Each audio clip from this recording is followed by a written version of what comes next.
चलिए स्टार्ट करते हैं। तो पहला नंबर है डिसिप्लिन, साइकोलॉजी और कंसिस्टेंसी। इन 3 चीज़ों से ही मेरा ट्रेडिंग रूल पूरा का पूरा बना हुआ है। दूसरे नंबर पे है ट्रेडिंग सेटअप पर बैठ कर ही, सेटअप बनने के बाद ही ट्रेड पंच करना है।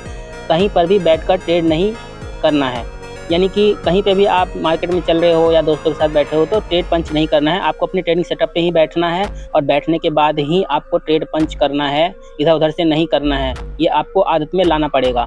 तीसरा है फोमो में आके कोई ट्रेड पंच नहीं करना है। अगर आपको फोमो हो रहा हो तो आप उस वक्त कोई ट्रेड पंच ना करें, थोड़ा सा मार्केट से दूर हो जाएं। तो चौथा है ओनली सेटअप बन जाए तो ही ट्रेड में एंट्री लेना है विथ 1:1.5 रिस्क रिवॉर्ड रेशियो।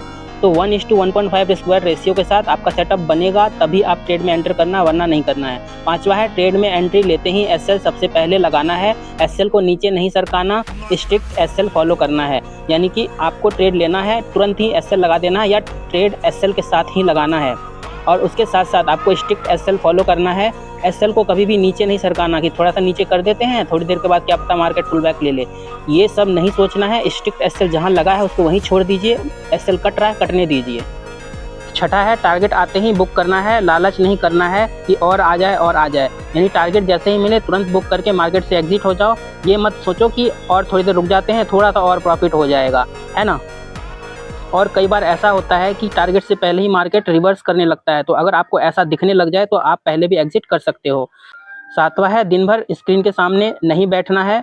एक ट्रेड या 2 ट्रेड ही करना है, वो भी अगर एक ट्रेड में प्रॉफिट बन जाए तो डे वहीं क्लोज कर देना है। और एसएल लग जाए तो अगर और रिस्क लेने की क्षमता है आप में तो उस दिन एक और ट्रेड ले सकते हो, बशर्ते आपको सेटअप बनना चाहिए। बिना सेटअप फोमो में ट्रेड नहीं लेना है, यानी कि दिन भर में स्क्रीन के सामने नहीं बैठना। एक ट्रेड लिया, पंच किया, प्रॉफिट हुआ या एसएल कटा, निकल जाओ। अगर एसएल कटता है उसके बाद अगर आप दूसरा ट्रेड लेते हो तो आपको रिस्क मैनेज करना पड़ेगा। अगर आप उतना रिस्क उठा सकते हो तो दूसरी ट्रेड में घुसो, अदरवाइज नहीं घुसना है।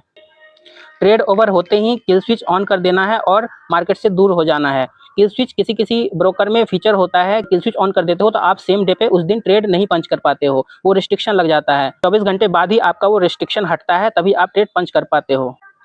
9वां है ट्रेडिंग जर्नल आपको रोज लिखना है और ट्रेड लेने से पहले उसे एक बार पढ़ना जरूर है कि पहले तुमने क्या गलतियां की थी। उससे ये आपको पता चलेगा कि आपने जो कल गलतियां की थी वो आज आप रिपीट ना करो, क्योंकि उसकी वजह से आपको लॉस हुआ था। तो 10वां है जिस दिन भी लालच आए या चार्ट में कंफ्यूजन लगे उस दिन ट्रेड को अवॉइड करना है, क्योंकि मार्केट कल भी खुलेगा। तो अपना कैपिटल बचाना सीखो।